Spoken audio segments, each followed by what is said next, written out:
Hello students, आज जो हम टॉपिक पढ़ने जा रहे हैं वो परीक्षा की दृष्टि से अत्यंत महत्वपूर्ण है। न्यूमेरिकल क्वेश्चंस भी इस चैप्टर से काफ़ी पूछे जाते हैं और चैप्टर जो है वो है पूंजी की लागत, कॉस्ट ऑफ कैपिटल के बारे में। जैसा कि नाम से स्पष्ट है, कॉस्ट ऑफ कैपिटल पूंजी की लागत, अर्थात जो पूंजी व्यवसाय के लिए हम इकट्ठा करना जा रहे हैं या किसी परियोजना पर हम निवेश करने जा रहे हैं उसकी लागत कितनी होगी। उस पूंजी की लागत जो है हमारे भावी जो लाभ हैं उस परियोजना पर निवेश करने से जो हमें लाभ प्राप्त होंगे उनसे कम है तो हमें निवेश करना चाहिए, अन्यथा उस परियोजना में निवेश नहीं करना चाहिए। किसी भी परियोजना पर निवेश का निर्णय पूंजी की लागत के आधार पर ही लिया जाता है। जो प्रबंध विशेषज्ञ हैं या जो मैनेजमेंट है वो ये पता लगाता है इन टेक्निक्स के माध्यम से कि क्या पूंजी की लागत जो है वो कम होगी, हमारे प्रत्याशित जो आगम होगी या लाभ होंगे उनसे, या फिर ज़्यादा होगी या कम होगी, जो भी है उस अनुरूप निर्णय लिए जाते हैं। तो पूंजी की लागत की अगर कोई सैद्धांतिक परिभाषा हम देखना चाहें तो क्या हो सकती है। पूंजी की लागत वह कटौती दर है जो विचाराधीन परियोजना जिस पे हम विचार कर रहे हैं, कोई प्रोजेक्ट है उसके ऊपर विचार कर रहे हैं, कि प्रत्याशित रोकड़ प्रवाहों के वर्तमान मूल्य का निर्धारण कर जो कैश फ्लो होगा, कैश इनफ्लो होगा, उसका नेट प्रेजेंट वैल्यू ज्ञात करेंगे और उसके बाद में ये निर्णय करेंगे कि उक्त विचाराधीन परियोजना पर कार्य प्रारंभ करना चाहिए अथवा नहीं करना चाहिए। वस्तुतः पूंजी की लागत जो हमारी विचाराधीन परियोजना है उसके विनियोग प्रस्ताव की न्यूनतम प्रत्याय दर है जिसे फर्म के अपने स्वामित्व अंशों के बाजार मूल्य को उनके वर्तमान मूल्य पर बनाए रखने हेतु अर्जित करना अनिवार्य है।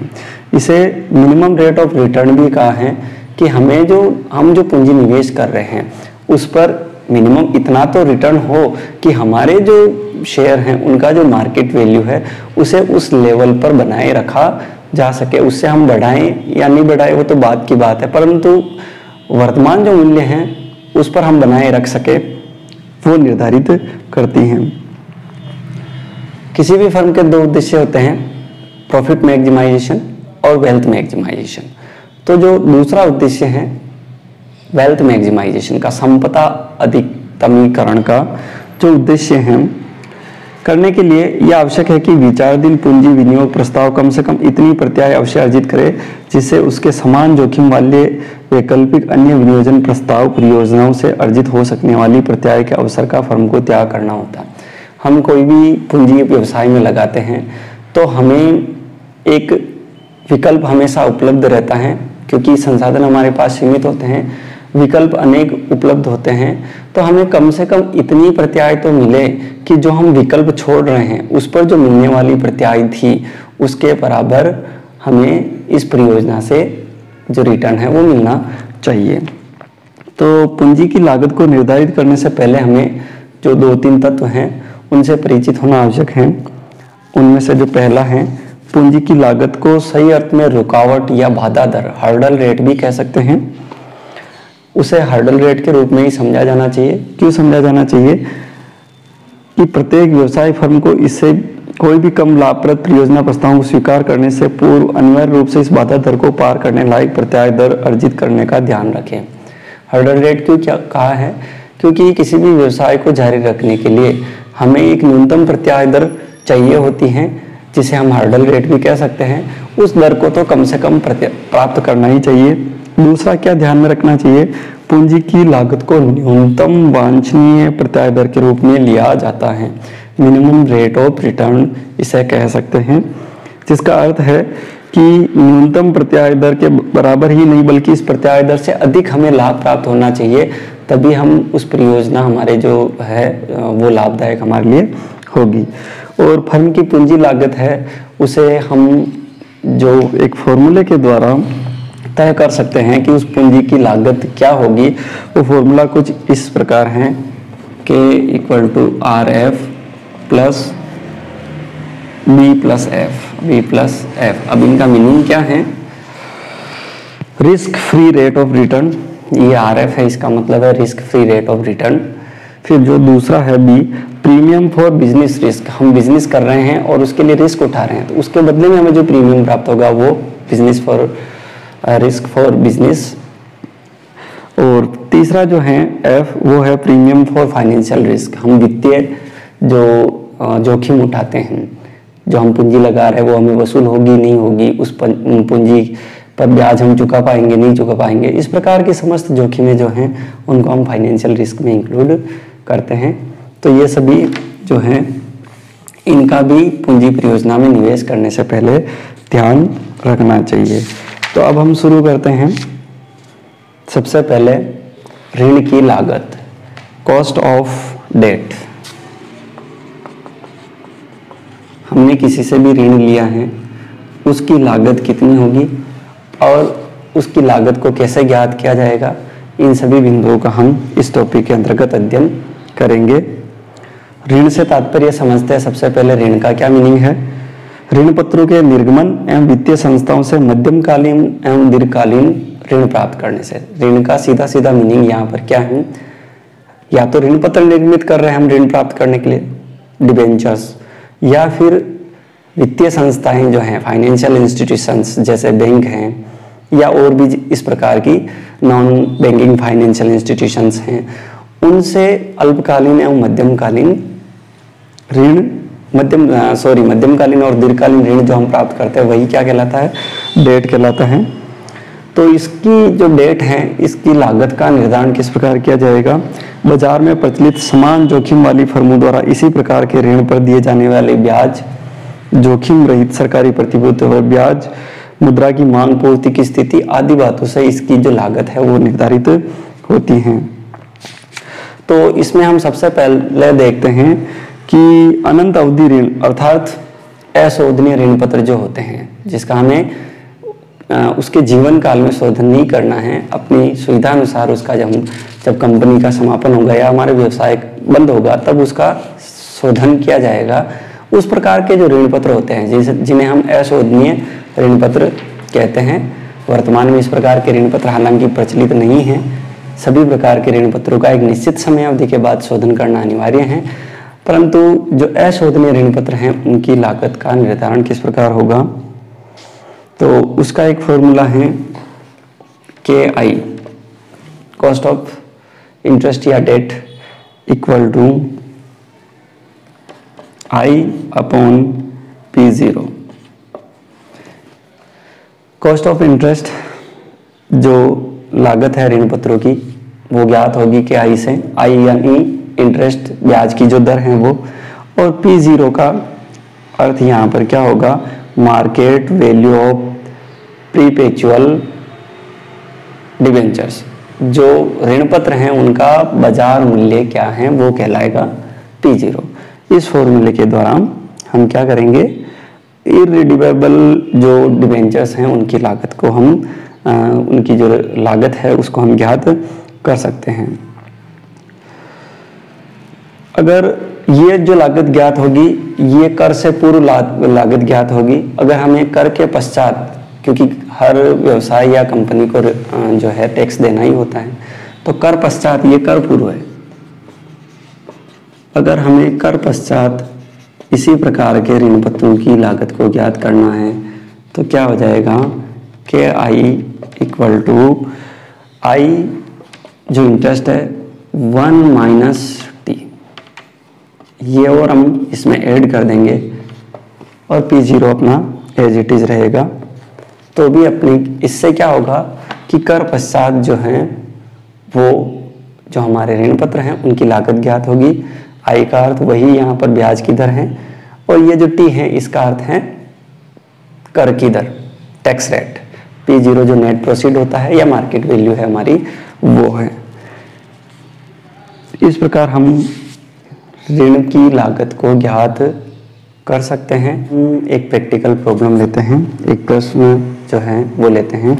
यहाँ पर दिया गया है, एक कंपनी 100 रुपये वाले 15% 4 लाख अनंत अवधि अर्थात अशोधनीय ऋण पत्र 100 रुपये फेस वैल्यू के 4 लाख डिबेंचर जिनकी इंटरेस्ट रेट है 15% वो जारी करती हैं ऋण पत्रों के निर्गमन पर अंकित मूल्य के 2% के बराबर निर्गमन व्यय, 2% जो है वो है निर्गमन व्यय, वो होता है। और कंपनी की जो कर की दर है वो जो है 35% टैक्स रेट है। इस दिए गए प्रश्न के आधार पर अब हमें क्या ज्ञात करना है? अनंत अवधि ऋण पत्रों की कर पूर्व लागत एवं कर पश्चात लागत ज्ञात कीजिए। दोनों हमें कॉस्ट ज्ञात करनी, टैक्स से पहले और टैक्स के बाद में। यह मानते हुए प्रकलित कीजिए कि यदि अनंत अवधि ऋण पत्रों का निर्गमन, 3 सिचुएशन दी गई हैं, सम मूल्य पर निर्गमन किया जाए, यानी जो फेस वैल्यू है 100 रुपये, इसी पर निर्गमन किया जाए। दूसरा जो है 8% प्रीमियम पर इसका निर्गमन किया जाए। और तीसरा जो है वो है 5% डिस्काउंट पर अगर निर्गमन किया जाए।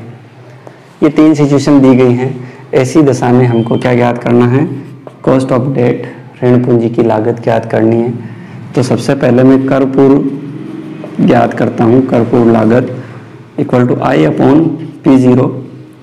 इंटरेस्ट रेट हमारा है 15% divided by P0 net proceed, face value जो है वो 100 रुपीज़ इंटू 100 इक्वल टू 15%।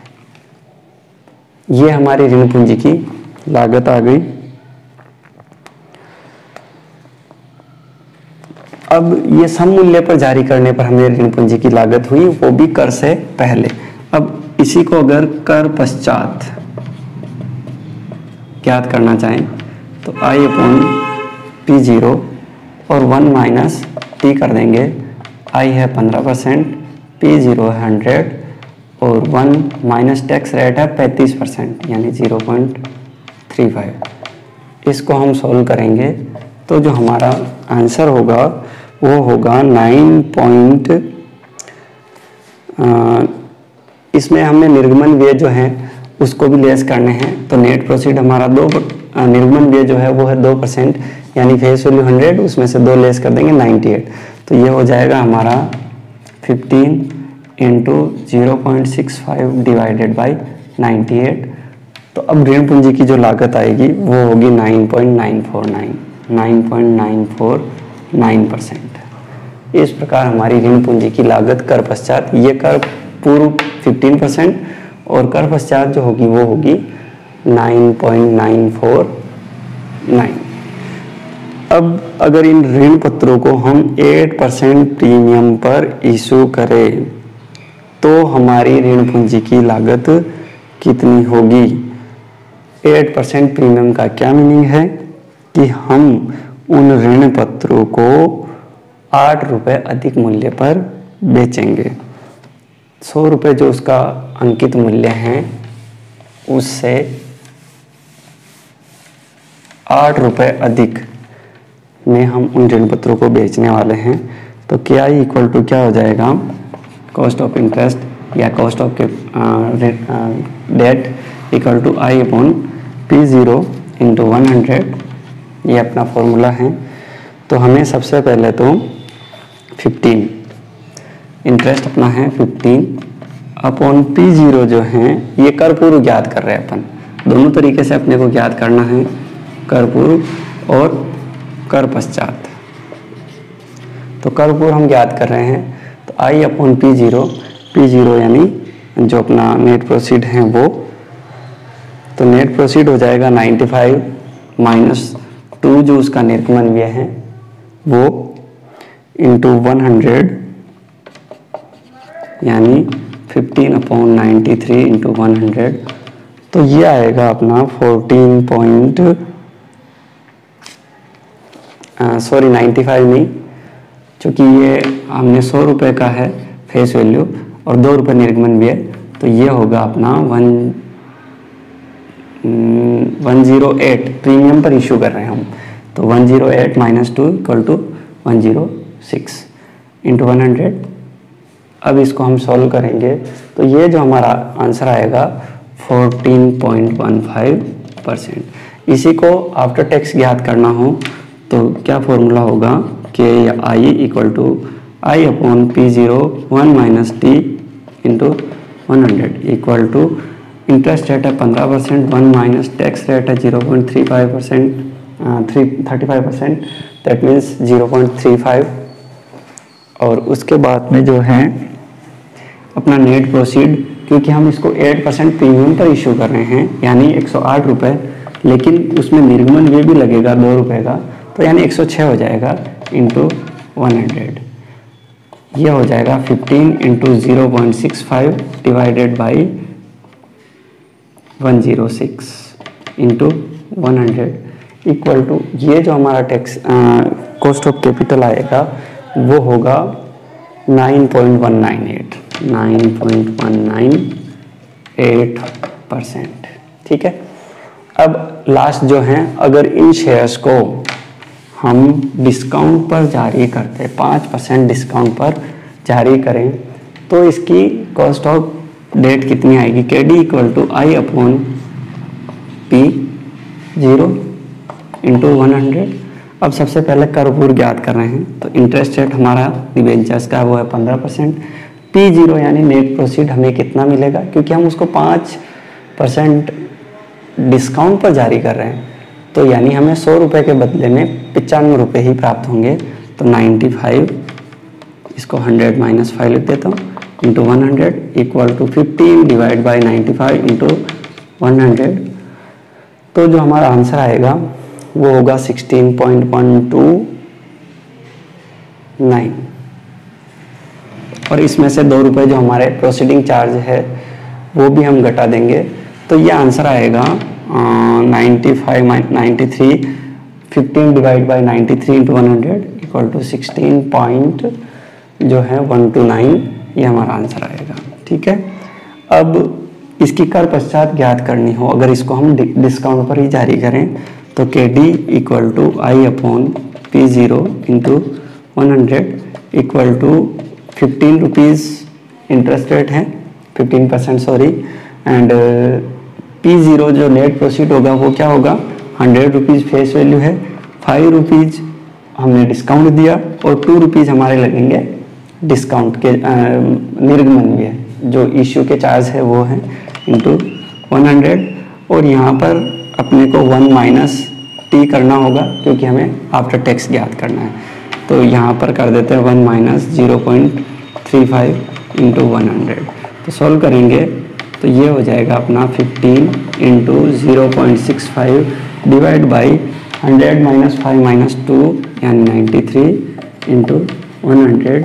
तो ये जो कॉस्ट आएगी अपनी वो आएगी 10.434%। तो इस प्रकार हम ऋण पूंजी की लागत ज्ञात कर सकते हैं।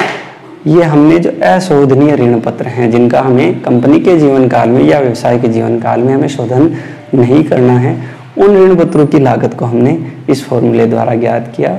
नेक्स्ट जो हमारा लेक्चर होगा उसमें जो शोधनीय ऋण पत्र होता है, रिडीमेबल डिबेंचर्स होते हैं, जिनका कंपनी एक निश्चित समय अवधि बाद शोधन करती हैं, उनकी लागत कैसे ज्ञात की जाए वो अपन नेक्स्ट लेक्चर जो हमारा होगा उसमें अपन स्टडी करेंगे।